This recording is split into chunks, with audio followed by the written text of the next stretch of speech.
Welcome, everyone. Welcome back to panel 6, it is, which is called Laughter on Stage and Screen. We're not going to wait too long for stragglers. We're just going to plunge on ahead because we've got quite a number of panelists today.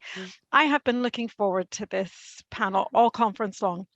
And it's not just because the writers themselves are interesting, it's partly because this panel beautifully realizes many of our ambitions for the conference, which was to introduce neglected women comedy writers, ones that aren't often talked about, but also to pay attention to writers who've traditionally been aligned with comedic traditions that sometimes don't get the attention that they deserve within English departments and the kind of cultural institutions that put on conferences, particularly those around performative modes. So I'm absolutely thrilled to have 4 expert panelists here, and we wanted to bring them into a dialogue on a single panel. So that's 4 speakers on topics that we felt really would work well with each other. It means we've got 4 panelists rather than the usual 3, so we're quite tight for time. So I will be trying to keep to time here in terms of the 20-minute presentations and give speakers nudges if needed. And we've got a special dispensation to go over time by a wee bit for Q&A, and then to extend the conversation into the cocktail, coffee and comedy hour as needed, because we want to do justice to the ideas generated by this panel. So I'm going to just hit the ground running here. We're going to start off with Zsófia. Zsófia Tóth received her PhD in British and American Literature and Culture from the University of Szeged. And is a senior assistant professor at the Department of American Studies at that same university. Her main research interest is the representation of female aggression and violence in American literature and culture, especially film. Her research interests are hugely varied, including the work of Jane Austen, The New Woman, American women writers, Disney and Pixar animations, the list could go on. And her work today is entitled Mae West and Charged Humour. Thank you. I try to be very quick. So in this paper, I aim to argue that even if Mae West is usually remembered only as a sex goddess, her agenda was much more profound than that. With her comedies, either novels, dramas, or film scripts, she pursued a social justice project. Although we usually remember her for her performances, she was always the writer of what she performed. Likewise, in addition, she had absolute creative control over the productions she was in. So usually she was the author of these films and all kinds of works, either on the page, the stage, or the screen. Relying on Rebecca Crafting's 2014 book entitled All Joking Aside, American Humor and its Discontents, I intend to argue that West embodied the democratic spirit of the US, while through Charged Humour, she tried to speak up for everybody.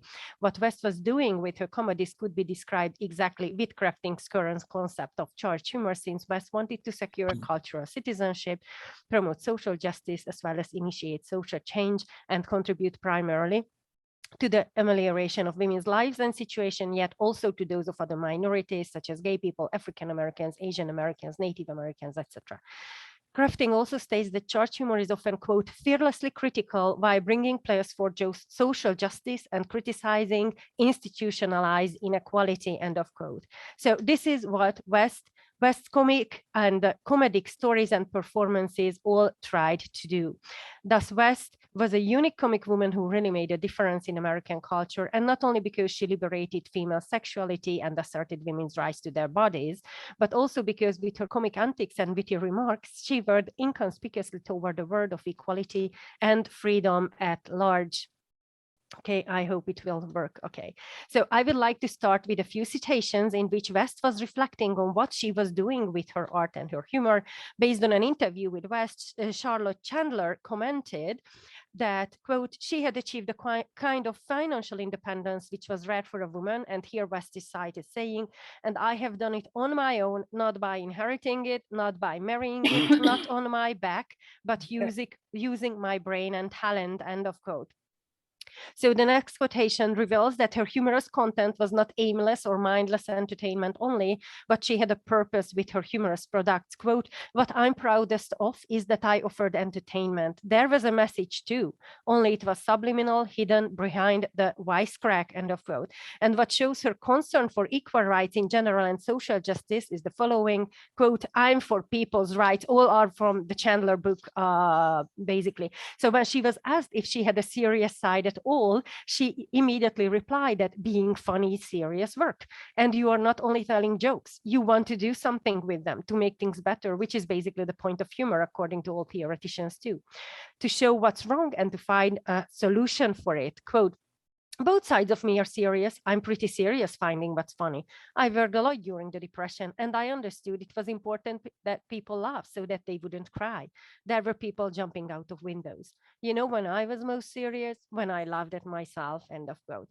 So about her being a writer, West claimed that originally she didn't plan to be a writer. She just wanted to perform, but she was not satisfied with the written material. So she started to write her own material to perform in a way she wanted to. Quote, "Being an actress and a writer both, that's the best thing you could be in life because you can be anyone you want to be. So I became a writer because I needed material," end of quote. Lilian Schlissel also adds two important comments about West as a writer and performer. Quote, "West was a writer as much as a performer, and the likelihood is that if she hadn't written her own material, there would have been no stellar career," end of quote.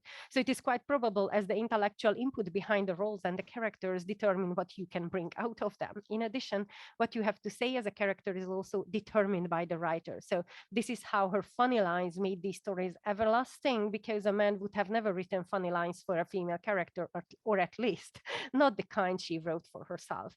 So with her comedies, West was fighting for a better world, and she really embodied the egalitarian and democratic ideals of the US. She embodied the idea of freedom first and foremost. West also believed in everybody's right to the pursuit of happiness and that everybody is equal, even if she saw the people's realities unfolding before her eyes. That is why she started to fight for these freedoms and rights with the help of humor. She probably appealed to a lot of people exactly because of her identification with the democratic ideals, and her image was aligned with the core concepts of the new country, such as democracy, equality, freedom, independence, self-reliance, a chance to pursue your happiness, and individualism. She was all that, and probably this was the source of her overwhelming appeal, in addition to her boundless comic genius. These core ideas also suggest an alliance with the masses, with the people at large. She was proud of her working class roots and always made fun of those who wanted to take advantage of the higher social status or try to denigrate her. West embodied the democratic spirit of the US, and through church humor, she tried to speak up for everybody, especially the downtrodden and the underdogs. And she showed an example of how to make their American dream come true and how not to give up against all odds. She was an advocate of equal rights, be those women, gay people, African Americans, etc. And she tried to represent or give a voice to, or to improve their to them, or to improve their representation. In West, she always tried to represent and imagine an America, or rather Americas, where people from various races, ethnicities, nationalities get a voice and have visibility, and they all together contribute to the big picture. Additionally, West usually addressed class and various social issues, likewise, even including intersectionality, the term we use today. But what is more important is that she gave a chance to all these people to tell their stories, and she worked towards the positive representation for all. What is more, she dared to tackle such issues, especially in her dramas, that were not considered, quote, normal subjects for theater comedy, end of quote, for the time, such as homosexuality or interracial sexual relations, etc. June Shohan also adds that, quote, West was, quote, an astute observer, and she had a perfectionistic streak, end of quote, which made her a good writer and storyteller, because she could really tell true to life stories and create authentic characters. So Paul Johnson also adds that West was, quote, a self-disciplined and industrious woman, end of quote, who always tried to find a perfect joke, and she had many original ones. Emily Vertisleider opines that West's famous lines were the result of her, quote, succinct pared-down wit that seems effortless but is anything but, and that she had a unique voluptuous nonchalance in her performances, end of quote. So that West was working probably even harder behind the scenes with creating the stories than on the stage or the screen, even if her unique comic delivery was inimitable. What is more, West used the humor strategies of stand-up comedy and charged humor in her performances to make a real impact. As Eric Weitz also alleges, quote, however unassuming the conscious intent, no one is ever only joking. End of quote. Weitz also cites Eddie Waters claiming that, quote, a true joke has to do more than release tension. It has to liberate the will and the desire. It has to change the situation, end of quote. Mary Douglas also asserted that, quote, a good joke insinuates new spaces into our collective worldview, end of quote. So all this also suggests that not only a joke is never only a joke, but humor is never only humor in the sense that it is not there to entertain only or provide relief. It is there to create something new, to move you and to initiate change. Weitz also adds that, quote, insightful reframings can bring about small but significant alterations in existing thought fields, whether or not they change opinions, end of quote, which again implies that even if a humorous utterance doesn't bring about big changes immediately, or the general opinion about an issue will not be modified fundamentally, it still starts something new. Joan Gilbert also explained how the power of humor works. Quote, humor itself is a powerful rhetorical tool. It arms the speakers and disarms the listeners, amusing audiences, even if it advances agendas, end of quote. So Gilbert even proposes that humor raises awareness. So that is why it is, quote, a rhetoric of transition. And what happens in the comic act is the rehearsal for the revolution, end of quote. So Gilbert also asserts that humor is a cerebral weapon that opens doors to revolutions. Barbara Gold also reveals that comedy, quote, comedy can serve many purposes, end of quote. As we know, it is no surprise.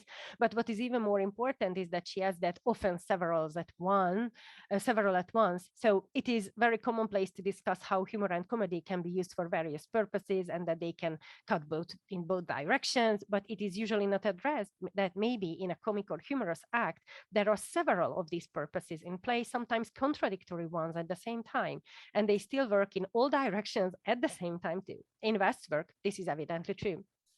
Hence, what she was doing could be described exactly with Crafting's current concept of church humor, since West wanted to secure cultural citizenship, promote social justice, and initiate social change and contribute to the amelioration of the situation of those who are underrepresented. Similarly to other church humor comedians, West also believed that social satire, quote, can help change the system, end of quote. Even if the first things wouldn't be social satire and church humor that come into our minds when we think about West, yet she was doing exactly this. Church humor comedians often criticize representations because these greatly affect how we see ourselves and what we can or dare to do, and these humorists feel it to be their duty to point this out. So that is why West was frequently censored and finally erased out of Hollywood as censorship got hardened more and more. Her enticing as well as inciting and overall subversive humor was too risque, not only because it was titillating or arousing, artificially overdoing femininity and heterosexuality, thus highlighting the performativity and the constructedness of all this is not primarily arousing or titillating, but also because it was threatening and challenging. What is more, she didn't shy away from discussing very delicate issues in her works, for instance, sexuality in general, homosexuality in particular, or interracial sexual relations, prostitution, etc. So as we know, comic performances are, quote, trusty devices of the oldest order to challenge authority in a non-threatening way, end of quote. Crafting highlights that a central aspect of a church humor is that he or she produces that humor, quote, self-consciously or with specific intentions to promote unity and equality by generating acceptance, feelings of safety, and also to unmask inequality as well as to combat exclusion, end of quote. So West humor was all about generating this inclusion and the creation of unity and equality to help the underdogs to raise themselves among the rest. She always held out a helping hand, even if she was trying hard to make her own way. And even if she always managed to make her way, and she also did it her way, she always had the time to stop and help others, sometimes literally giving them money. So the point of church humor is, quote, identification with the struggles and issues associated with being a second-class citizen. For example, representing some focal points that you share with others of marginalized or unprivileged standing, end of quote. West often starts her stories in a way that she's an underdog herself, definitely a second-class citizen, and climbs the social as well as professional ladder to the top, showing the fight that she goes through, or sometimes she's already somebody of a relatively elevated position, but she helps some other people or a group of people who are in a more disadvantaged position than she is. Crafting also asserts, in agreement with various scholars and comedians, that, quote, popular culture, even if End of quote. So even if it's often despised by the ivory tower of academia, it's still worth a closer look because, quote, it has the capacity to transform people, end of quote. So church humor basically has a social justice agenda that wants to provide greater visibility to sources of discontent, such as social, economic, and political inequalities.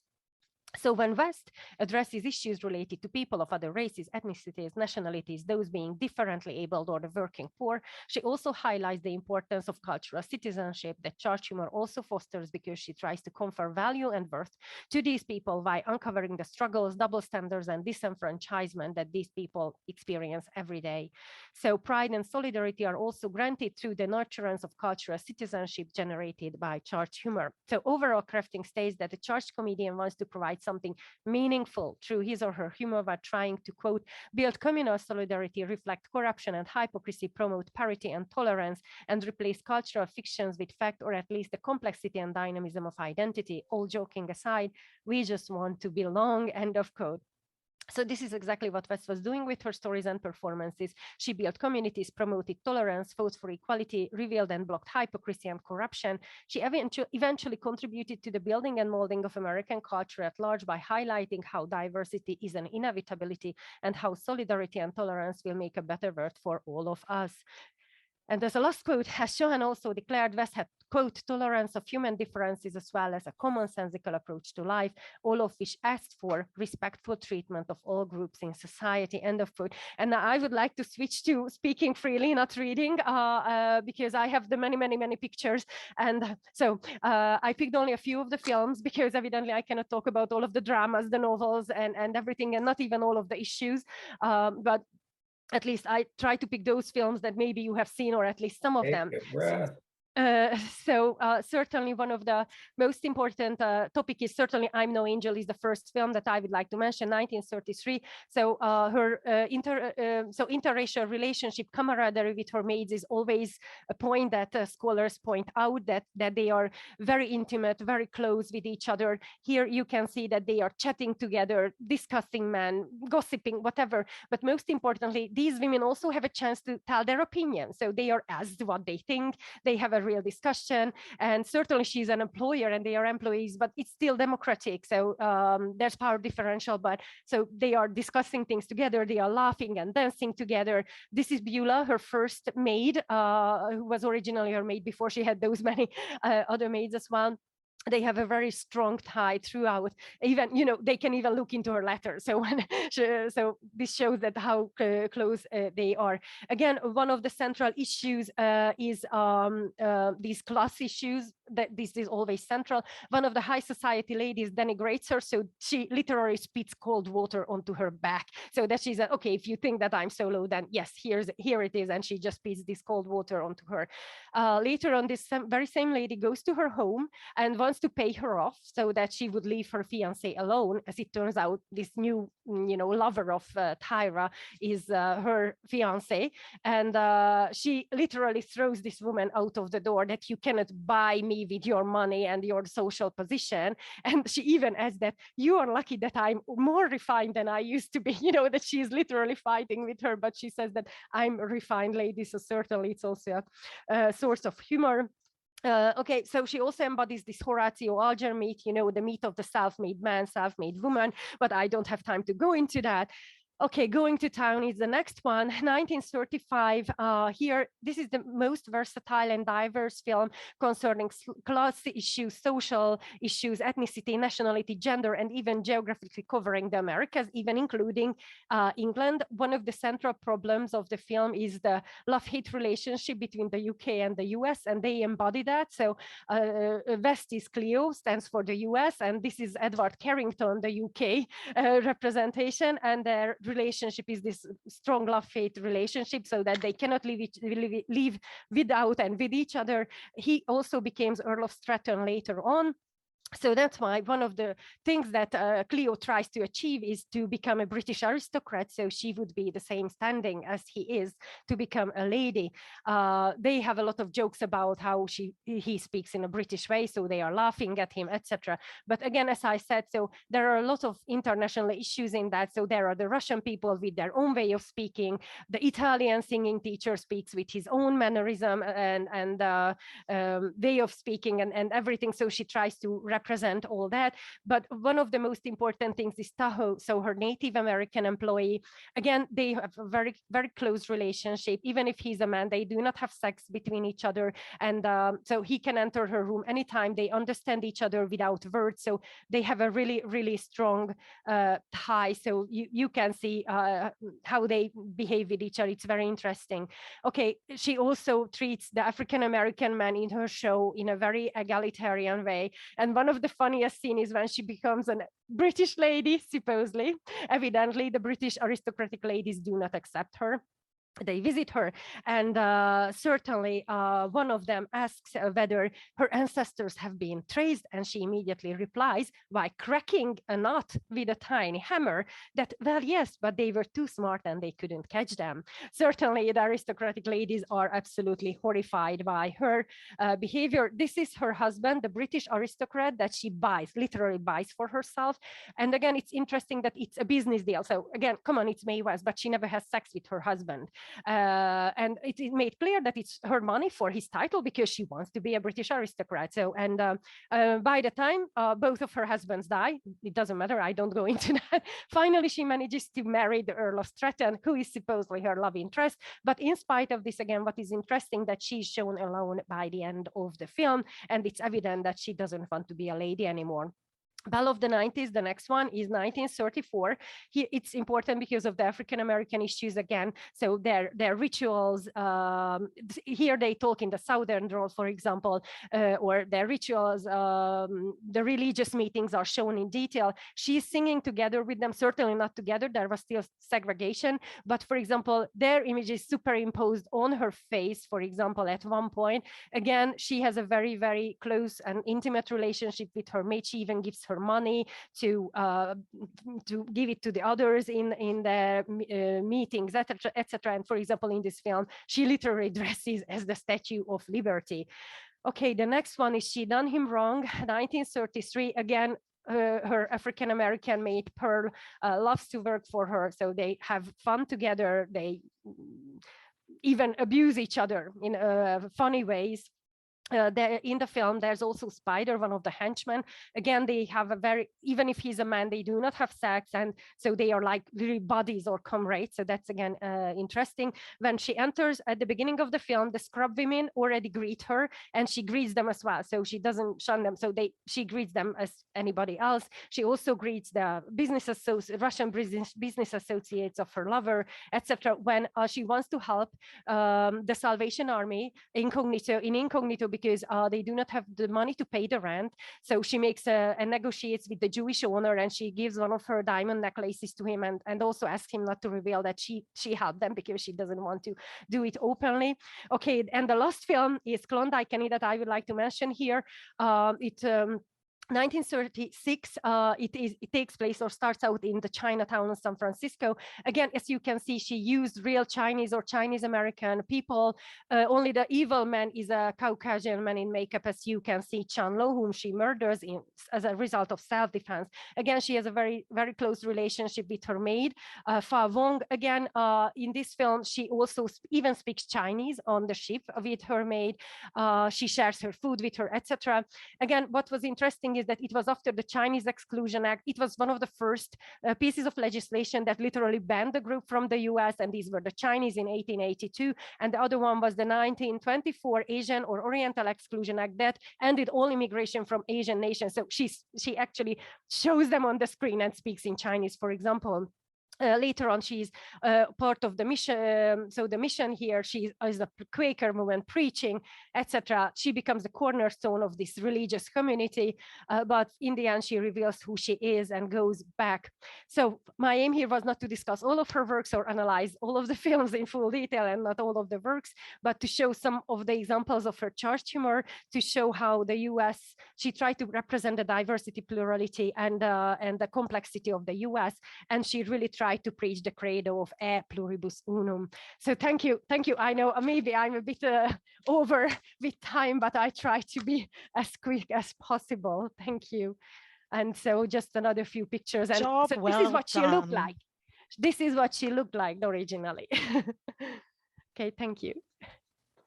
That's fantastic. Thank you very much, Zsófia. Excuse me. That was a whistle stop tour. That was great. Thank you very, very much, and for keeping to time. We're going to have plenty to talk about, I guarantee, after this. Without much further ado, I'm going to move on to Sue's bio here very quickly. Sue Kennedy is an honorary fellow of the Faculty of Arts at the University of Hull. She has co-edited with Jane Thomas the essay collection British Women Writers 1930 to 1960 Between the Waves. She's currently working on a chapter for a forthcoming collection on Middlebrow Gothic, Dark Domesticity in British Popular Fiction 1930 to 1960, as well as an entry for the Literary Encyclopedia on Barbara Eufen Todd. And her presentation today is entitled Anita Loos's Gentlemen Prefer Blondes, The Illuminating Diary of a Professional Lady, 1925, the great American novel or a frivolous exercise written for a female audience. She starts provocatively. Go ahead, Sue. Okay, Gentlemen Prefer Blondes, The Illuminating Diary of a Professional Lady, the great American novel or a frivolous exercise written for a female audience. This is the portrait of Anita Loos herself, a very modern looking woman, a flapper, very stylish, short hair. She was very small, only 4'11", but she was extremely talented. Gentlemen Prefer Blondes, popularly referred to as Blondes, was serialized in Harper's Bazaar and published in book form at the height of the Jazz Age in 1925, the same year as The Great Gatsby was hailed as the great American novel. Her association with silent movies and with cosmopolitan magazines like Harper's Bazaar was surely a factor in defining Loos' distinctive style, and simultaneously that of Dorothy Parker, whose work, as Faye Hamill observes, suggests a reciprocal influence, placing their comic talent outside the mainstream of literary production of the time. Parker's own spoof, the autobiography of any movie actress, set down in the regulation manner, had been published in Vanity Fair in 1919. The significance of Loos's novel has been the subject of increasing discussion among literary critics and film scholars. Critical heavyweights like Q.D. Leavis, Cyril Connolly, and Wyndham Lewis saw Blondes as epitomizing popular culture's frivolity and idioms of idiocy. It would surely have been dismissed by some cultural theorists, in particular the Frankfurt School, that condemns mass culture as distraction factories. As Adorno declared, fun is a medicinal bath. A more discerning group that included James Joyce, H.L. Mencken, Aldous Huxley, William Empton, George Santayana, Edith Wharton, and William Faulkner embraced the novel enthusiastically. Later critics such as T.E. Blum, Barbara Everett, and Susan Hageman have located Blondes within the conventional paradigms of modernism. Laura Frost points to Blondes as fashioned from a convergence of literature and film, reflecting Loos's participation in one of the most radical aesthetic projects of early 20th century art from within popular culture. In effect, criticism places the novel on the cultural spectrum from mass culture to modernism. Frost suggests that if the construction of cultural hierarchies undermines much that is pleasurable, Loos turns this on its head, as she slyly demonstrates how acts of cultural classification and their undoing are themselves pleasurable. Faye Hamill observes how Blondes includes sustained critiques of anti-intellectualism, censorship, consumerism, and the commodification of art. She suggests that the primary difference between the admiring and the critical readers of Blondes is that the former consider Loos as an ironic and perceptive commentator on mass culture, and the latter see her as an emanation from that culture and a producer of its commodities. Discussion on how to categorize Blondes continues. Hamill suggests middlebrow as a useful category, but I would agree with Frost, who sees the significance of Loos work in a more specific project of creating distinct forms of vernacular modernism, forms that differed from modernism's concept of what Frost calls the art of unpleasure, as seen, for example, in the work of Virginia Woolf, Gertrude Stein, T.S. Eliot, and James Joyce. James Joyce was nevertheless one of Loos's admirers, and Elise Graham suggests that Blondes is a reminder of how much high modernism borrowed from popular culture, adding that the dialect humour is close to what Joyce worked for in certain chapters of his earlier books. Laura Frost goes so far as to suggest that Loos anticipates the movement beyond modernism, postmodernism. As a precursor of the post-Bond, then, the diary is presented as a visual as well as a literary production. Ralph Barton's illustrations, coupled with the spelling and grammatical deviations, make the experience of reading it a breathless event, peppered with a treasury of quotable sayings and gags. This makes it rather difficult for me to present a view of the work without the full visual impact of the illustrations, or the auditory experience of Lorelei's voice, the little girl from Little Rock, Arkansas, which I regret with my Manchester accent I can't really do, but I'll give it a try. The sight of her misspelled or misunderstood words on the page is similarly an important ingredient in the appreciation of this multifaceted cultural production. At the time of publication of Blondes, Anita Loos was still working in the age of the silent movie. Talkies didn't appear until 1929, although the fresh linguistic style of her intertitles or subcaptions had been hugely successful in her work for D.W. Griffith. One of her most quoted titles is, "When women cease to attract men, they often turn to reform as a second choice," a perceptively cruel yet satirical sentiment that would surface in 1925 in Gentlemen Prefer Blondes. Loos's professional involvement in intolerance led to Griffith calling her the world's most brilliant woman. And by all accounts, her satirical intertitles made the film altogether more enjoyable. However, she didn't write Blondes for movie exposure. Rather, so her story goes, prompted by a flirtation that Henry Mencken was having with a stupid little blonde, I wrote a skit poking fun at his romance. I had no thought of it ever being printed. My only thought was to make Henry laugh at himself, which it did. On a train journey from New York to Los Angeles, Loos had watched how a blonde was being waited on, catered to, and cajoled by the entire male assemblage. Looking for the difference between the two women, the important scientific fact that Loos stumbled upon was that the other woman was a blonde and Loos a brunette. Choosing the dumbest blonde of all, a girl who had bewitched one of the keenest minds of our era, H.L. Mencken, Loos began to write her thoughts. Not bitterly, as I might have done had I been a real novelist, but with an amusement which was, on the whole, rather childish. Frank, childish amusement is another key component of her style, comparable to the naivety of characters like Flora Post in Cold Comfort Farm, or the child narrator in Barbara Cummins' Sisters by a River. Mencken conceded that it should be published, but in a glossy magazine, in amongst the ads.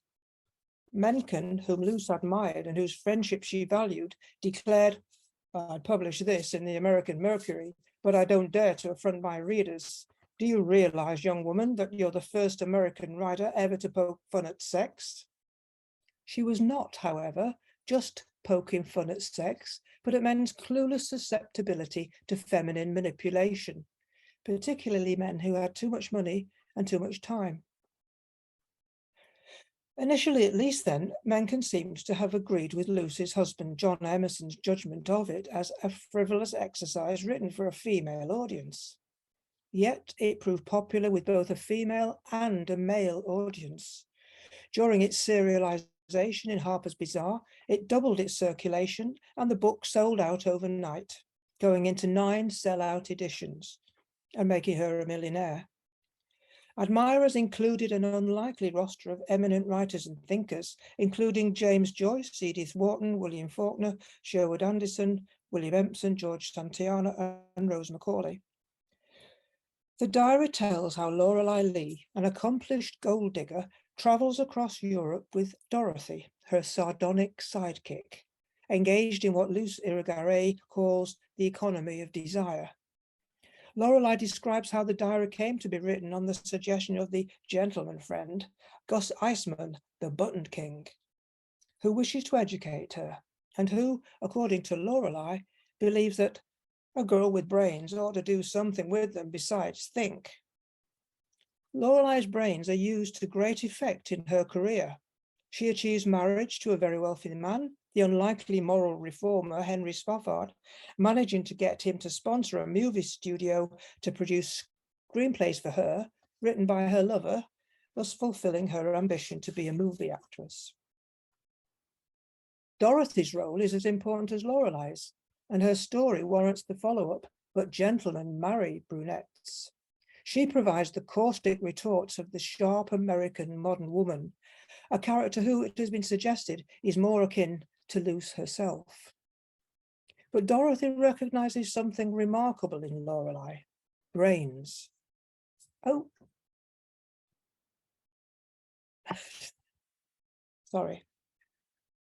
Dorothy looked at me, and she really said she thought my brains reminded her of a radio, because you listen to it for days and days and you get discouraged. And just when you're getting ready to smash it, something comes out that is a masterpiece.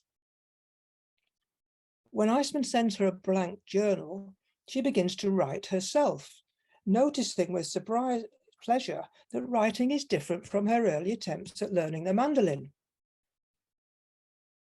and accepting the happen chance that she could one day become an authoress.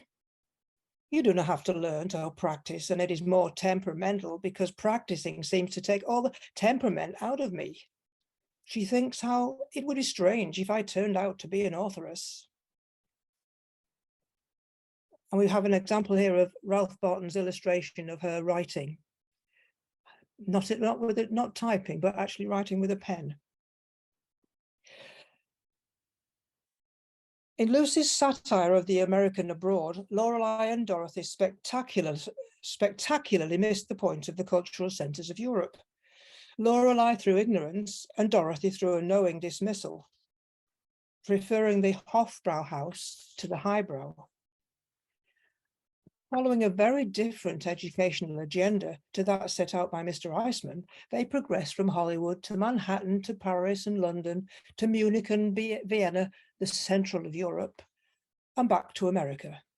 But it is in London, a city she thinks is really nothing, that she begins to covet the diamond tiara that keeps the story flowing with eventfulness. Once in Paris, she discovers history in a place called the Place Vendôme. If you turn your back on a monument they have in the middle and look up, you can see none other than Cody's sign. Although she and Dorothy visit Fontainebleau and Montmartre and the Eiffel Tower, she agrees that shopping really seems to be what Paris is principally for. In Paris, the farce of the diamond tiara unfolds, with Lorelei emerging triumphant in her characteristically resourceful manner from scrapes with the law and angry wives. Wary of the charm of Parisian men who are not, she observes, as generous as American men, we find the legendary saying, "Kissing your hand may make you feel very, very good, but a diamond and sapphire bracelet lasts forever," immortalized in song in the 1953 movie with Marilyn Monroe and Jane Russell. Now there's Dr. Freud, The visit to Vienna includes a wonderful parody of psychoanalysis that unfolds in a consultation with Dr. Freud. So it seems that everybody seems to have a thing called inhibitions, which is when you want to do a thing and you do not do it. So then you dream about it instead. So Dr. Freud asked me what I seem to dream about. So I told him I never really dream about anything. I mean, I use my brain so much in the daytime that at night they do not seem to do anything but rest. So then Dr. Freud said that all I needed to do was to cultivate a few inhibitions to get some sleep. Even as the first woman screenwriter on the payroll of D.W. Griffith, Loos didn't call herself a feminist, though she might have espoused feminist ideals after her experiences of father and husband exploiting her talents for their own gain. Her disdain for women's libers emerged in the 1970s with the caution that they keep getting up on soapboxes and proclaiming that women are brighter than men. That's true, but it should be kept very quiet or it ruins the whole racket. Loos admired male writers of her generation as real writers, while seeing herself as a producer of popular culture. She seemed to believe that a woman was an adequate audience for high cultural forms, but not a producer of them.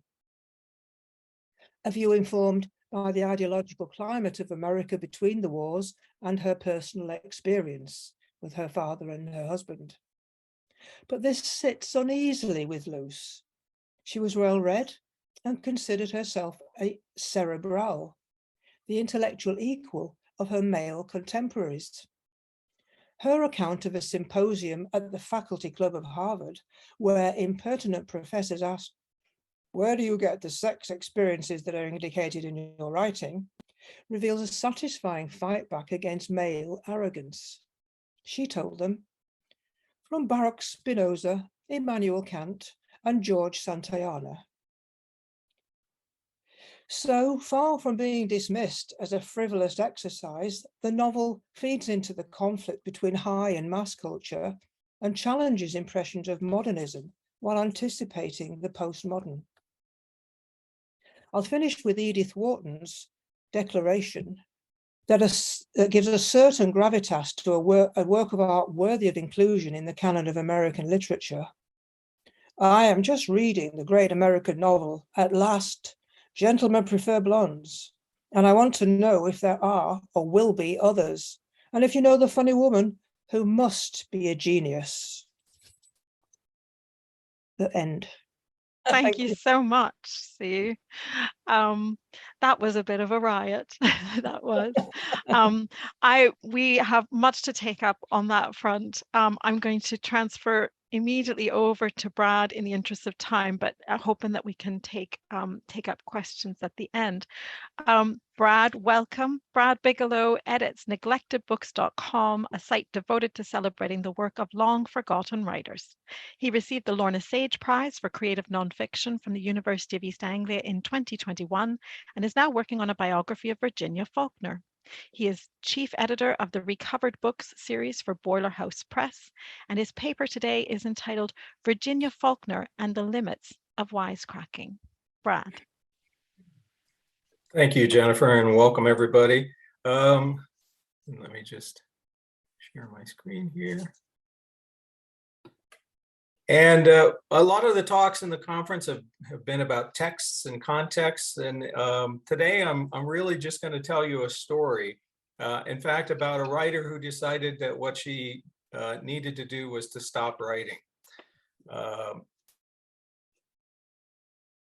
Virginia Faulkner was born in Lincoln, Nebraska. She was born into a family of a certain amount of wealth because her grandfather founded the Woodman Accident Association, which became one of the bigger insurance companies in the Midwest. And so as she grew up, she had relative privileges for the Midwest life. There was an early picture. Her family was constantly in the society pages. So she's got a real electric stove over on the left, and she learned how to ride. She was into fencing. She was often seen in society pages, including the shot on left, where she's wearing a monocle with her cousin at the races in Chicago. Her family, after her mother died, her father kind of didn't know what to do with her, so they sent her to a finishing school in Rome, very elite finishing school. And 2 months after getting there, it was the sort of place where American heiresses were groomed to marry European noblemen. So right after she moved there, her roommate actually ran off with a Polish count. After she came back, she went to Radcliffe for a year, and at Radcliffe she met a woman named Florence Meyer, who was the eldest daughter of Eugene Meyer, who had just bought the Washington Post. And he was so taken by Virginia's wit that he hired her out of Radcliffe to come work for the Washington Post. And within 2 weeks after joining the paper, she had a headline front page article about the end of prohibition in the Sunday supplement section of the Washington Post. And readers loved her because she was funny, she was smart, and she quickly got her own little feature in the paper called Our Own Washington Letter, which was about kind of an airheaded socialite coming to Washington and pricking all the pretensions of the Washington society. But in parallel, she was working on a novel that was sort of based on observations of her time in Rome. And that was published in May of '34. It was called Friends in Rome. Interestingly enough, the core story in Friends in Rome is about a woman who decides to reject romance in favor of maintaining a career. So she's a concert pianist who falls in love with an Italian count and decides to essentially chuck him in because he says, if you're going to be with me, you essentially have to come and stop performing. You have to come off the stage. She followed that very quickly. Less than a year later, she published sort of a prequel novel, we might call it today, called The Barbarians, about a bunch of cast-offs living in the left bank in Paris. And both of these books did very well commercially. Critically, they were liked for their humor, but many of them said that many of the critics said that she was constantly breaking jokes and making jokes, and that became wearisome in the end. And because of her humor, and because at that time, with the Sounds movies coming into Hollywood, she was swept up by Hollywood and hired by MGM. And very quickly, she was being hailed as another Dorothy Parker. This sort of comparison appeared throughout her time in New York. She was also a heavy drinker, and that's why in 1935, when Sterling North put together a book of cocktail recipes by famous writers, she got hers in there with a Barbarian's cocktail. So she went to Hollywood, went to work for MGM, and she got into the papers because she threw a party at which Garbo came out for the first time in years. She associated with lots of the literary society in Hollywood, but ironically, very little of what she did, she was there for over 2.5 years, very little actually sought its way to the screen. In fact, the only screen credit she had out of her whole time was a terrible movie that came out after she left. It finally hit this stage or the screen in 1939, a movie called Bridal Suite, which I don't recommend anybody watch because it's completely terrible. But she was most known because she was such a wit. So she was constantly being quoted for her aphorisms in columns like Walter Winchell's, O.O. McIntyre's, all these columns that appeared in the 30s and 40s about who was doing what in New York and Hollywood. And that was really her forte. She was constantly, she was able to come up with wisecracks at the drop of a hat. So she moved back to New York and was very successful. She was constantly publishing short stories in magazines like the Saturday Evening Post, Vanity Fair, Cosmopolitan. And all of these stories they're very much like the scripts of Hollywood wisecracking comedies of the 30s that we've all seen, you know, the sort of Hepburn, Cary Grant comedies. It's always rich people, they're always married, they're always having marital confusions of some type or another. And these are, I mean, they're amusing, but they're completely substanceless, if you will. And so she was making a good living with that. She was also writing for radio, writing for Broadway. She entered into a long-term relationship with a composer named Dana Suisse. And right after the war, she and Suisse wrote a musical called It Takes Two that they had great hope for. In fact, everybody had great hopes for this. RKO bought the movie rights for this play before it was even put on stage for a fabulous amount of money. Unfortunately, it was a complete bomb. George Abbott, who was the producer, puts one sentence in his autobiography about the play, that's how bad it was. One sentence, it was a failure, and he moves on. Unfortunately, Faulkner found it difficult to move on. Dana Suisse took her money and she went to Paris to study composition with Nadia Boulanger, whereas Faulkner kind of had a breakdown. She went in and out of what we would call rehab today, trying to treat her alcoholism, but also her problems with depression. The only thing she worked on for the next 3 years was actually ghostwriting the autobiography of a woman named Polly Adler, who was a famous, Polly Adler was a famous madam in New York in the 1920s. So she essentially ran the bordello of choice in Manhattan, frequented by both the literati and gangsters. And so this book came out in 1955, A House Is Not a Home. Quickly, it came out that Virginia Faulkner had actually written the book for Polly Adler. She was a longtime friend of Polly Adler's. But what she actually did towards the end of that experience was she rented an apartment in Pacific Grove, California, and immersed herself in a study of Willa Cather. And in a letter she wrote to one of Cather's acquaintances, she said, I started a sort of preliminary adding up. And what's interesting is that this actually goes back to a letter that she wrote her brother in 1934, just as she had taken the decision to quit the Washington Post. And there she says, this is 20 years before, she says, all I've been doing is high-class wisecracking in the literary world. And if I'm ever going to be any good, I have to give up this smart know-it-all line for something a little kinder and truer. And ironically, I think what she did was she compared her own work with Cather's and found it wanting, found that she never really stepped up to this depth in her own work. So within a year or so, she was back in Lincoln, Nebraska, kind of brought there by her brother, who was now head of the insurance company and kind of taking care of her.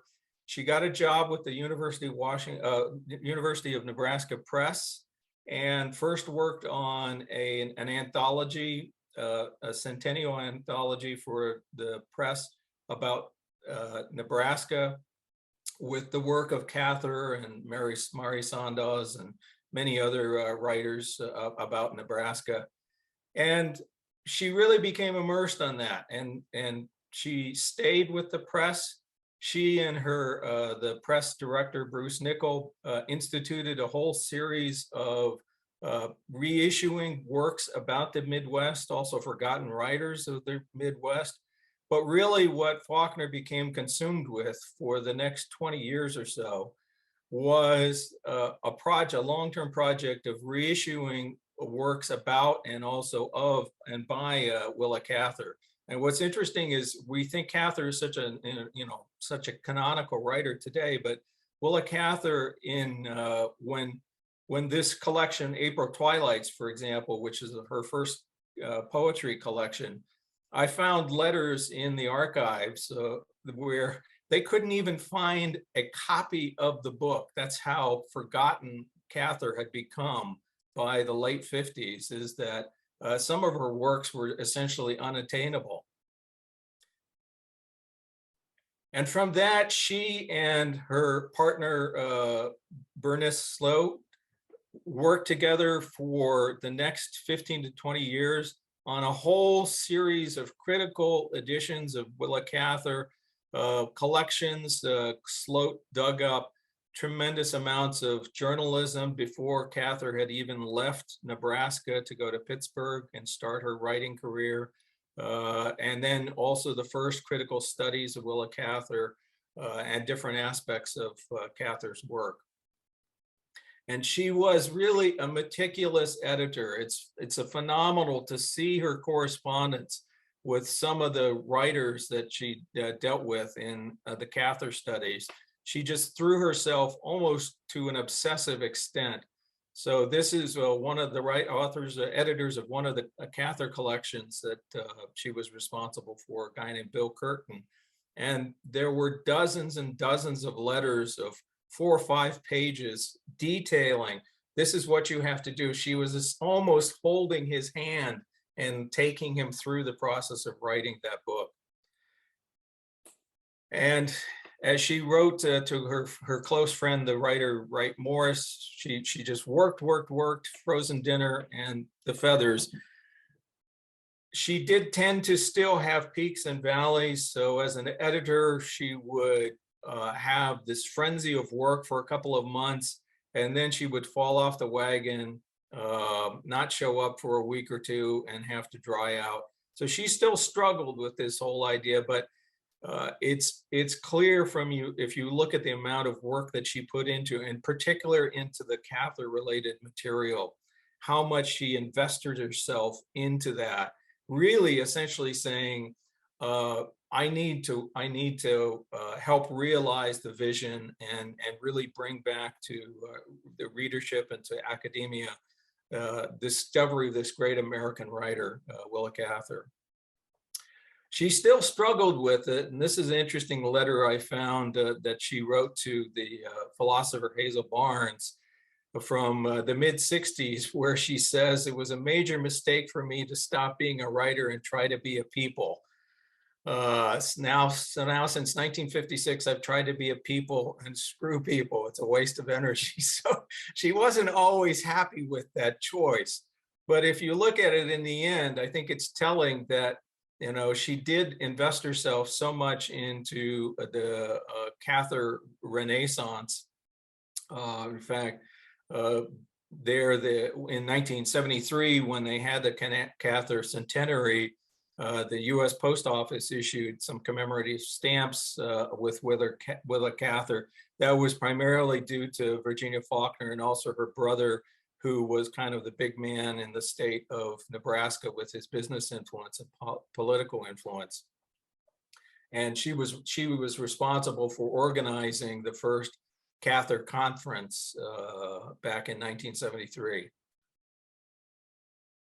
And so when she died, the focus of her obituaries were on her work as an editor. There's just a side note mention of the fact that she wrote a novel, that she had magazine fiction published in the Saturday Evening Post, Harper's Bazaar, Vogue, Mademoiselle, magazines like that. But the focus, of course, was on her work as an editor. And I find this interesting because some of you may know this famous quote by F. Scott Fitzgerald, that there are no second acts in American lives.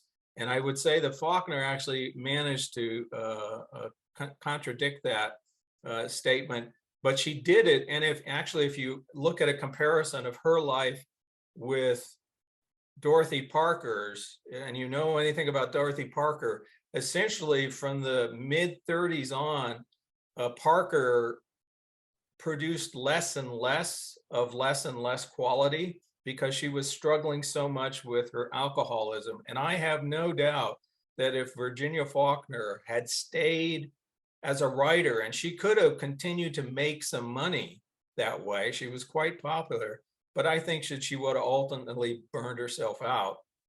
And so I think in some ways she's an illuminating example of someone taking a deliberate choice to actually stop writing because she found that her work was, I mean, when she immersed herself in this study of Willa Cather, her final decision was to say, I need to stop writing. And in some ways, I think that's really a heroic decision, because all the momentum behind her, so to speak, was to continue doing that. And with that, I will stop and happily turn this back. That was phenomenally interesting, Brad. Thank you so much. I know that people will want to take that up, and I know that I'm cruising along here at a terrible pace, but I want to make sure that there's time. So there's clapping and appreciation there. We're going to move on at this point to Katherine Murray, last but not least on our panel. Katherine, you're very welcome. She is a PhD candidate of literature at the University of California, San Diego, and an adjunct English professor. She has also studied film and television and worked in television development. Her most recent publications focus on 19th century gender, domestic violence, toxic masculinity, sport, and bibliotherapy. Her paper today is entitled, quote, "Not Like Other Girls, Confronting the Crisis of Masculinity." Go ahead, Katherine. Okay, thank you, Jennifer.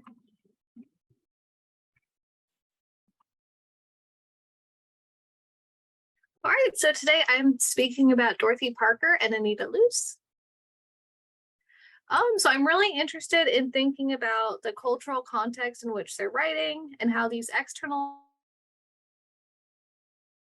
implications of self-expression. So first I'm going to think about some questions I want you to all consider throughout the presentation, brief biographical info, just a slight expansion of what's already been said about these two women, a bit of cultural context, a bit of close reading, and thinking about what this phrase, "not like other girls," means for both writers. So some questions to consider. When did the female humorist become a provider of comfort for white male audiences? Women always have to justify taking up space, especially in a professional capacity. And one of the ways to do that is to show that you're capable of providing emotional labor. Why was it necessary to reassure editors and studio heads that their new hire could demonstrate internalized misogyny and perpetuate internalized white supremacy? One of the reasons why I think it's really natural to group Loos and Parker together is that, they both had to walk this tightrope of balancing feasibility and radical ideas and thinking about what of their own ideas and their own self-expression could actually be put out into the world while they're still dealing with the material circumstances and wanting to get paid for their writing. They had to please their bosses, they had to please their public.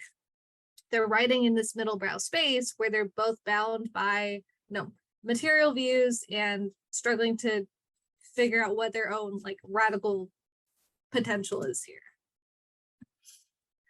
And lastly, how could depictions of depression leave audiences laughing while sheer wit could prevent the reader viewer from further discomfort? As has already been discussed, both women struggled a lot with mental health, a lot with addiction, and a lot with alcoholism. And they're both very witty, very clever, but we still see this constant view of sadness and loneliness creeping into these really comedic pieces that they're writing. So brief biographical overview. Sorry, I'm having really bad allergies. So Dorothy Parker's mom died when she was 5. Her stepmom died when she was 13, and her dad died when she was 20. So she didn't have a lot of family in her life for most of her life. Her dad was Jewish, but she was educated in Catholic schools, and this tension between religion was often seen in her writing. She's most associated with New York and the Algonquin Round Table.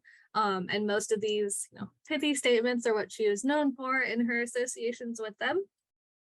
In 1927, she actually became a very pronounced activist with the execution of Sacco and the trial of Sacco and Vanzetti.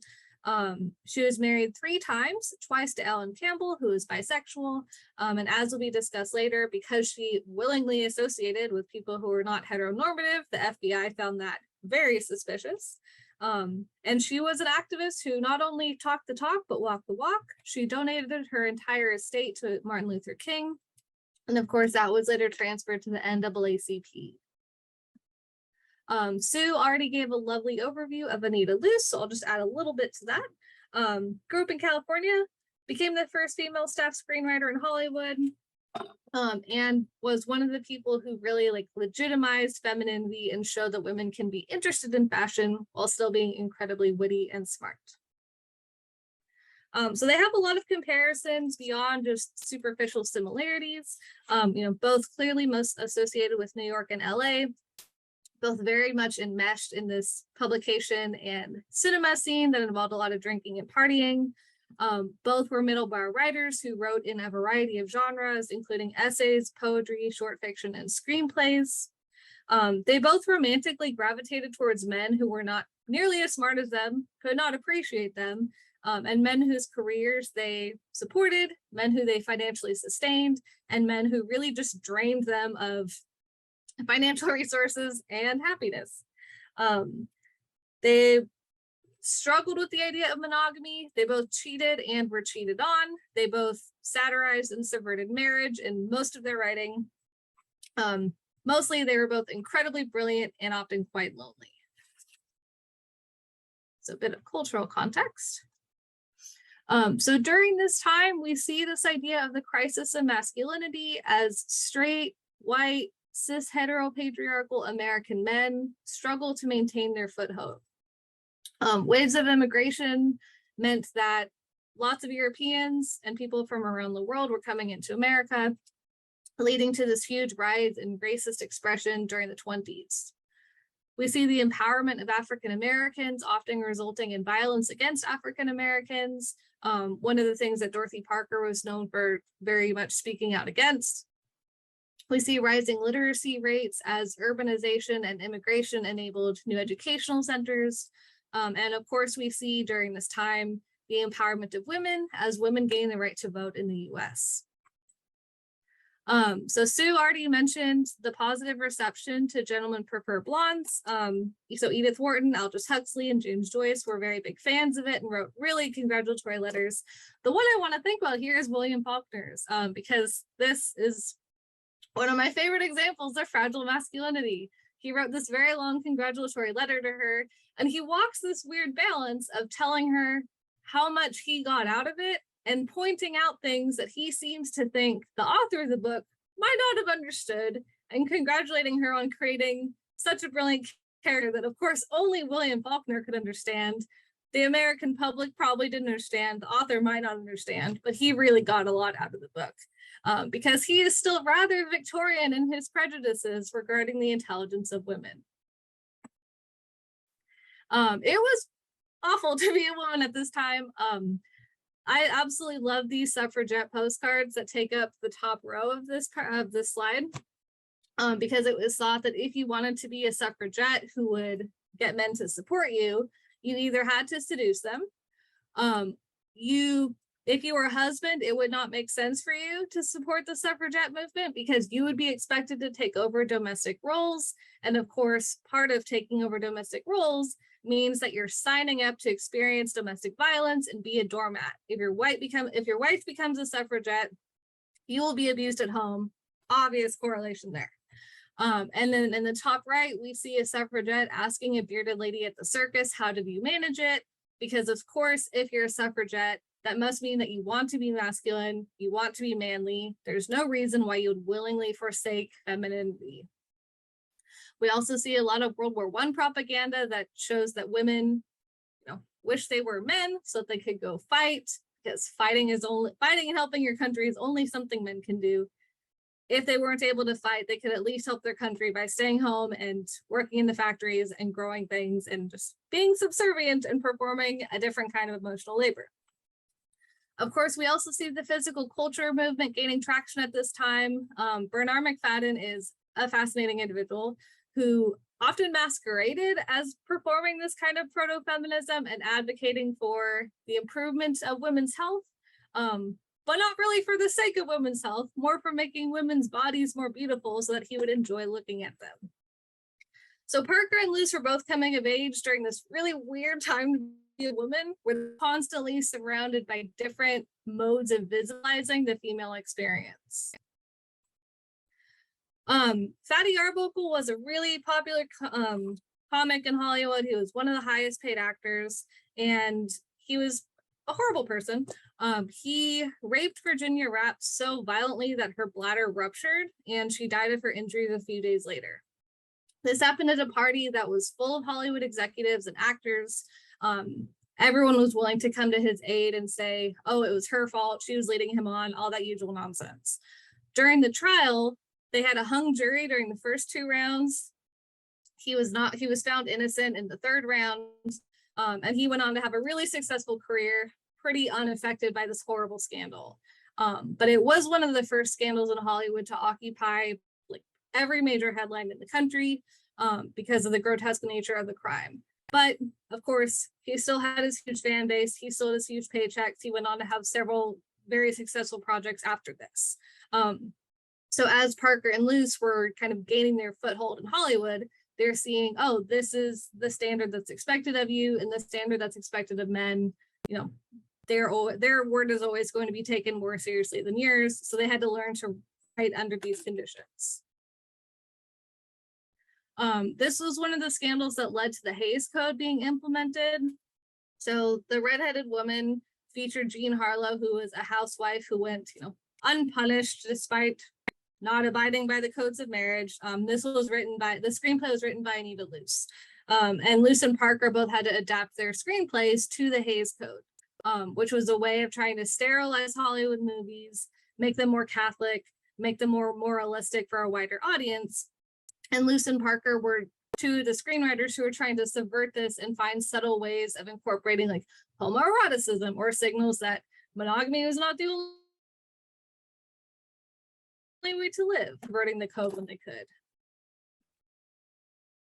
Dorothy Parker was heavily scrutinized by the FBI starting in 1950. They intercepted her mail. They close read her publications looking for evidence that she was a communist. And I really love to think that there were people in the FBI's sole job was close reading poetry. They were doubly suspicious of her because she was, born Jewish, and she was a white woman who openly supported African Americans, and she was a white woman who was openly married to a bisexual man. So they thought that she was way too subversive. They were very unhappy that she was openly publishing and openly writing screenplays. As discussed, Loos was much less politically vocal, but there's so much debate surrounding her works about the extent to which her satire is actually like very innately political. In Gentlemen Prefer Blonde, she talks about D.W. Griffith handing all those mobs an intolerance when I realized he could do anything. And I really think that the government of America ought to tell Mr. Griffith to get all ready if the Bolsheviks start to do it. So here we see one of those really clever moments when we're forced to ask, okay, is this Lorelai's opinion? Is Lorelai, who we're told is so naive and so, unreliable as a narrator, is she actually providing really keen political insight here? Is this one of those instances where Loos is actually getting to express herself? Or is Loos saying, oh, of course, that's not my own personal opinion. I'm doing it through the mode of this untrustworthy character, which would protect her own political reputation. All right, so just I wanted to pick a few excerpts that really exemplify their comedic style and show the values espoused in their writing. So Gentlemen Prefer Blondes, as we have seen, very cleverly shows a lot of deliberate misspellings that are supposed to indicate that Lorelai is an unreliable narrator. Men always believe that they're manipulating her, but she nearly always wins. She gets to be the master manipulator of the people who think they're smarter than she is.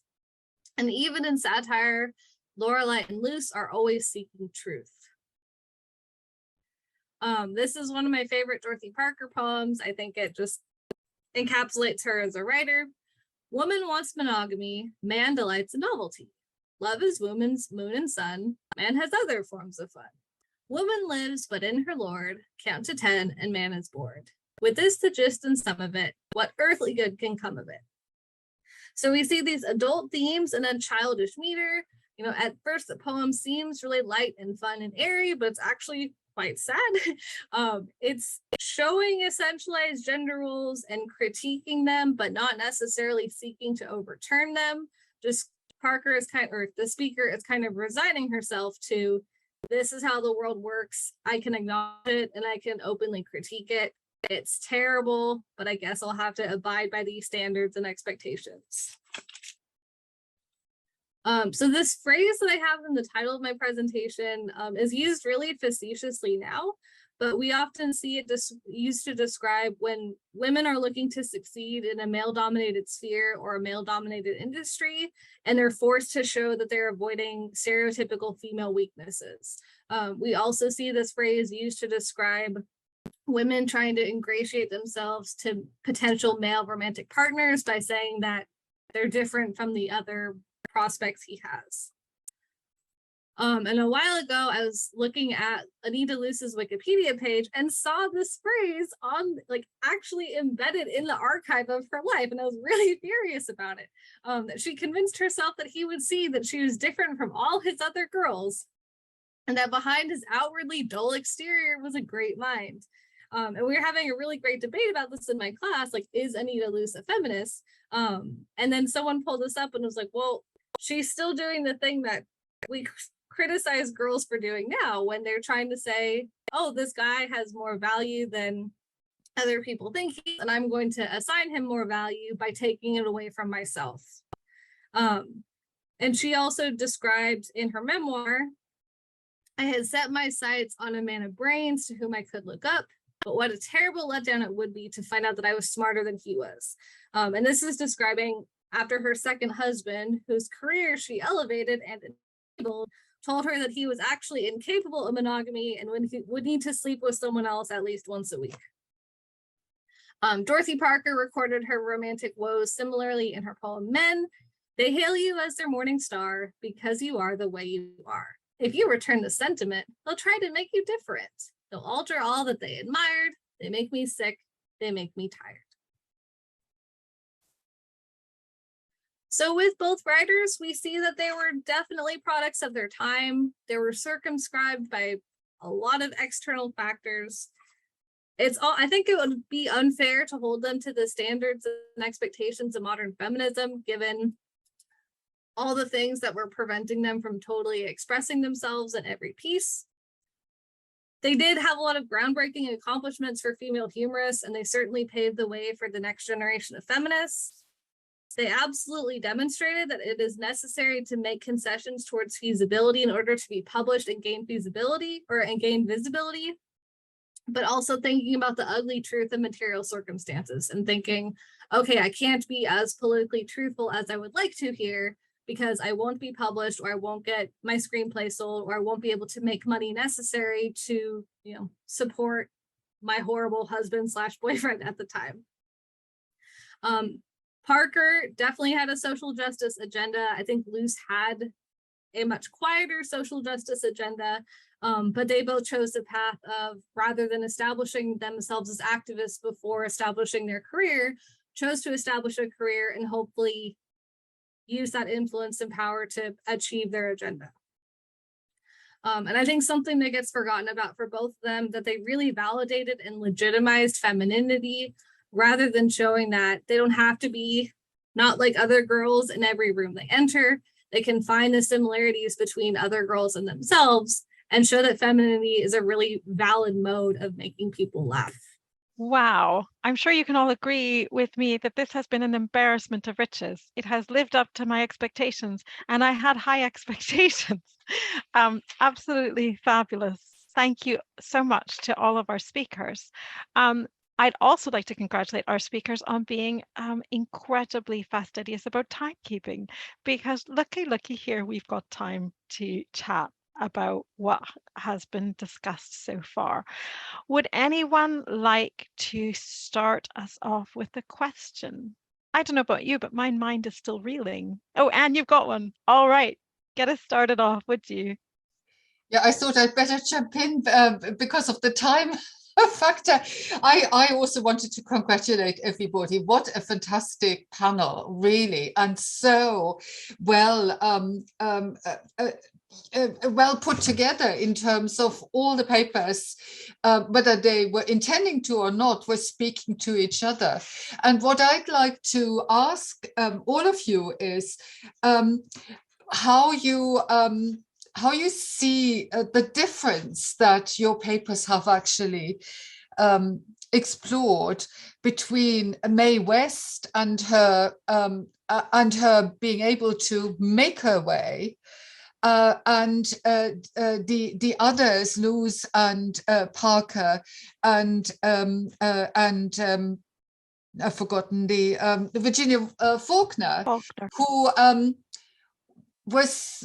were doing similar things, but got in a way, couldn't in a way not, were stuck with the, do you think there's a certain feminine mystique already in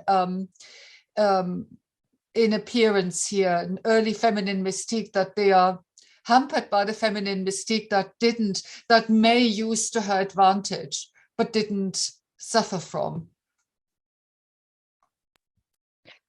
Great question for everyone. Should we start sort of in order? Zsófia, do you want to respond to that? Okay, thank you. Oops. Oh, yes, I have it. Okay, the speaker or the microphone. Okay, thanks for the question. I also love the idea that we are so similar in our speeches. Certainly, they were contemporaries, more or less. So it was somewhere somehow, part of the zeitgeist. I think what they could achieve or not. About the feminine mystique, I find it interesting that. So again, actually, I have just finished my book on Mae West, and it's in the peer review process. So I wrote a lot of things about her, certainly not just about this charged humor aspect. And certainly I talk a lot about her queer performativity as well, etc. So how I interpret her as a queer performer, because, she was often called a transvestite, whatever. And again, that, for example, I consciously argue against it, that so she was not a sex icon. So certainly we know her as a sex goddess, but my argument is exactly that she actually didn't even like men, and probably she didn't even have sex, and so she was so fierce. So fierce in her independence and freedom. So I don't think that she was much affected by this. So what became later on a feminine mystique, what Betty Friedan tried to express. And among these women, as I listened to your speeches, although, for example, certainly I also teach Dorothy Parker and Anita Loos in comic women classes, but that somewhere somehow she, in my opinion, she was untouched by these demands, that how you have to be a woman, because she refused all that. Again, that's why she was often called a man, etc. But again, I do not want to go into that, because I wrote a book about 250 pages about that. Certainly I could go on, but so in that sense, I think she was different from all these other women. She was not trapped in the arms of any man. She refused any man immediately who was trying to clinging to her or trying to control her in any way. She just kicked them out, literally. So in that sense, I think she was not like them. I hope it answers the question, and I just want to give the voice or the floor to the others as well. Okay, thank you. Sue, do you want to answer in turn? Oh, I think your mic just needs to be unmuted. Am I on now? Yeah. Yeah, I must confess I don't know a great deal about Mae West, apart from one's impressions, which would be to the movie star impression, which Loos wasn't. Dorothy Parker was probably more famous performatively than Anita Loos, but Loos was happier writing for other people, I think. But certainly Mae West, the impression I have from a distance is that perhaps one would be forgiven for thinking she was a sex goddess, but in fact, the facts don't back that up. And I'm interested to know about that. And I would like to know more about Mae West and follow that through. Similarly with Dorothy Parker. I mean, she went away from performance and moved into activism, which again, Loos was a less vociferous in that, although she said all the things in different ways. And also the Brad Bigelow's paper on Virginia Faulkner was really interesting, and again that's whetted my appetite. So I'm just a newcomer to this field. I'm more into British women writers, but I really would like to follow through the three new people that I've learned about today, and it's been a good experience. So I thank you very much to everybody else. It's great. And Brad, do you want to comment in response to Anne's question? Because the question, I think, if I can return to it, you were wanting to know a little bit about the feminist mystique, as well as hearing the cross comparison between. Any comments, Brad, on how the feminist mystique would be presented with regards to Virginia? Well, I think her success was based primarily on the fact that Dorothy Parker had already kind of set the model of a certain way in which a woman could be in the world at that time, in the literary world. And I mean, you can look and you'll find plenty of other examples of women who were lesser known now, but who were successful at that time. There was a woman named Margaret Fishback who wrote all sorts of Ogden Nashish like verse, very successful. She was actually primarily an ad writer. She was like the highest paid copywriter in the 1930s in New York, but she also published tons and tons of comic verse, completely forgotten now for the most part. And so it kind of became, if you will, a paradigm. And I think that one of the reasons that Faulkner stopped writing is that she essentially, it became a rut that was easy to stay in. And she had enough critical judgment to take a decision at a certain point in her life to say, I can't stay in this rut. It'd be better to leave than to continue to pump out formula. But it was lucrative. I mean, Dorothy Parker made a lot of money doing what she did. Anita Loos made a lot of money doing what she did. And there are other writers at that time. I mean, Ruth Gordon was just getting started at that time as a screenwriter, but she's another example of one of these wisecracking women who it seemed to meet a certain expectation of the reading public, and publishers loved it too. And I'm going to extend the question to Katherine as well in turn.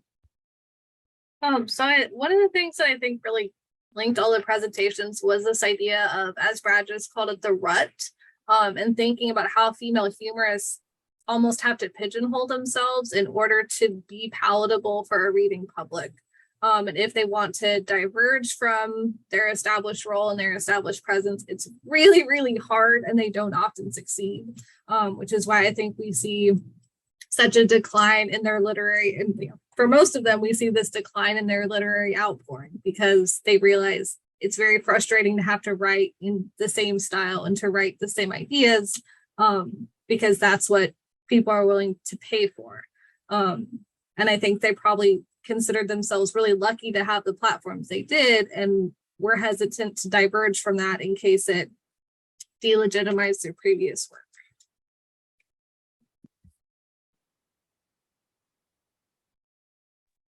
Thank you so much. What a great question, Anne, and it's evoked some really, really rich responses. That's great. I noticed that there is some chat in the chat box as well. Margaret, you made a comment. Did you want to bring that to life in audio? Yeah, if you can hear me. Yeah. Yes, I mentioned that Mae West came out of a different world from any of the other writers we're talking about.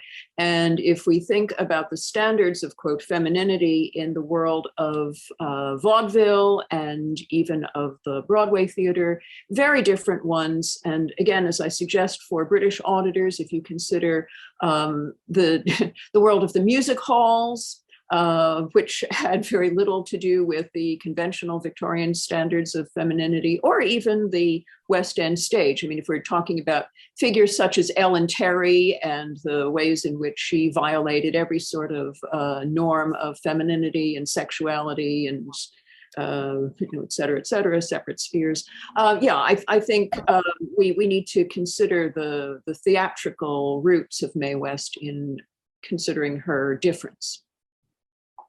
Oh, yes, and sorry, as I told you, I didn't have time to talk about her dramas as well, because, for example, she's most vocal about gay rights, for example, in the dramas, evidently, that now I couldn't show you. So, and again, when she was kicked out of Hollywood or forced out of Hollywood because of censorship, she went back to stage as well. So yes, so her stage life is very, very important. And so that's why I also highlighted that she wrote in almost every genre, basically, and we usually mostly know only some of the dramas or heard about her films, but actually she was very versatile and diverse. And then later on in her life, she also invaded Las Vegas as well, so that she tried to, actually she managed to invade all media throughout her life. So she was also very interesting from that point of view. Again, yes, I absolutely agree that she was trained in vaudeville, so that's a different word. Again, that she came from a working class, so not some kind of a, so to speak, Yankee middle class or Midwestern or whatever tradition. So I agree with Professor Stats absolutely in that. Again, that her own ancestry was very mixed. So again, what she brought from home is different. Certainly the mother was the one who was actually absolutely against marriage. So she encouraged her not to stay with any man, but just move on all the time. Again, I don't know whether these mixed roots matter anything, but maybe because of the traditions that she had Irish, German, and again, on the part of her mother, she was partly Jewish as well. So, so I'm just saying this again, that she was not the typical, white American woman, by the way. So maybe that's why this typical American domesticity didn't apply to her as well. Sorry, this is just an addition. Thank you. No, completely appropriate. Other questions? Oh, Noreen, you've got your hand up. Yeah, I have kind of a question for Brad about Virginia Faulkner and her work with Cather. I knew that her name sounded familiar because I love Cather and I've gone to the Cather conferences. I kind of have run into her that way just a little bit, but I didn't know that much about her. And I thank you so much for introducing me to that broader part of her life. In the middle of your talk, you mentioned that her partner's name was, I think you said Edith Slope. Bernice. Yeah, when well, I hesitate to say partner, but she was companions with a professor at the University of Nebraska-Lincoln named Bernice Slope. Bernice Slope. What's interesting to me is this idea of Cather that definitely has validity of her being this Midwestern Nebraska writer, and clearly her work supports that. But she herself, Cather herself, wrote for McClure's and was a New York Greenwich Village living, in I guess in that world, out lesbian with her partner, but also very quiet about that. I mean, I think the scholarship about that, the way that gets represented is maybe only more recently something that I feel like in the Cather conferences, that kind of thing that we're talking about that much. And I was just interested in thinking about Virginia Faulkner as somebody who pushed so hard to recover Cather, if that, understanding of Cather as a lesbian, or that perspective might be something that also makes her understand Cather. I'm just trying to piece together a little bit there. It's a great question and an obvious question, because actually Faulkner, and if you read like Hermione Lee's biography of Cather, she makes a reference to a letter that Faulkner wrote to a Cather family member when the first scholarship was coming out in the early 70s, suggesting that, you know, emphasizing Cather's identity as a lesbian.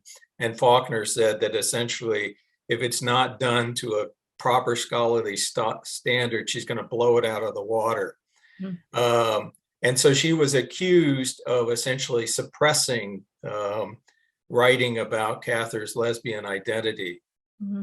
In fact, when she was in California doing this study of Cather in the 50s, that was really what she had latched onto. She was convinced that essentially reading between the lines, close reading of Cather's text, she said she had definitive proof that Cather was gay, and she wanted to bring that out. But in the end, she really, I think her discouragement of Cather's identity as a lesbian, and I would also say discouraging Cather's identity as a Midwestern writer, is because Faulkner was convinced that she was simply a great writer. And she really resented Cather being stereotyped with a label like gay or Midwest, and she just wanted people to appreciate the art of Cather's work in and of itself. No, thank you very much. I mean, it's really interesting because that's, I mean, even when I was in grad school, people were saying, well, we don't know that much about that personal part of Cather's life, but I think she's right. We did. It's just, I think to reintroduce her, the idea is to make her as understandable to as many as possible. And I think you're right, not pigeonhole her somewhere, which seems to be actually one of our themes, right? As Katherine was saying, that rut that women maybe get placed into could be silencing. Thank you. Welcome. Really, really interesting to hear women's contributions to literature, not just in terms of proactively creating literature, but also being very generous about anthologizing and championing other women's works. We heard about Wells yesterday, and hearing about Virginia Faulkner today, absolutely fascinating. Zsófia, you've got your hand up. Yes, yes, I will lower it. But I just wanted to ask Brad that whether he found any parallels between her and Fanny Fern. I forgot it, just because, again, certainly they had absolutely different life stories, but so it was just very interesting, for example, in the case of Fern, that she was one of the first women who was one of the highest paying journalists at the point when, you know, women were not, were considered to be only scribbling women on the one hand, and on the other that they didn't have a sense of humor. And it actually, Fern managed to become very successful as a journalist with very sarcastic and very, very, so in writing such pieces that had very dry humor, for example. So did you find any parallels between the two women, just if we think about their work in journalism or writing these pieces in newspapers, for example, certainly not including their novels. I mean, in the case of, for example, Fern, or, you know, here the other ones. Yes. I would say no, because Virginia really never showed any interest in journalism, and nobody tried to take her in that direction. She very quickly, I mean, she came out the door. I mean, her first article in the Washington Post was a satirical kind of piece, and that's kind of where she stayed from that point on. Mm-hmm. Okay, thank you. Other questions, other comments? I, for one, was very taken by the idea of a cocktail book, you know, a cocktail recipe book. I think someone needs to do some work on recipe books, literary recipe books. Because doesn't Nora Ephron write comedy, comedic sort of, but anyway. I made a quick note of the barbarians cocktail from Brad's. It seems to consist mostly of ice, bourbon, and mint. So maybe we can make one. If anyone can do a quick one up before our cocktails, coffee, and comedy hour tonight, I would be very impressed. I will say that book, So Red the Nose, which is a fascinating book to read. I mean, Theodore Dreiser has a cocktail in there which involves nitroglycerin, I think. It sounds like a great not seriously. book, I mean, he's seriously not asking you to drink nitroglycerin, but it's called So Red the Nose, and I believe it's online somewhere. I can email a link if I can dig it up. Doesn't sound like a fantastic someone gift. In Germany, I think, has collected this fabulous collection of vintage cocktail books, and it's in there. Absolutely hilarious. Talk about a niche market for development as a genre. Look, we are at 10 past the hour. This has been such an amazing treat. Thank you so much for our presenters, but actually also for just really fun questions and a willingness to collaborate in response, which I have loved.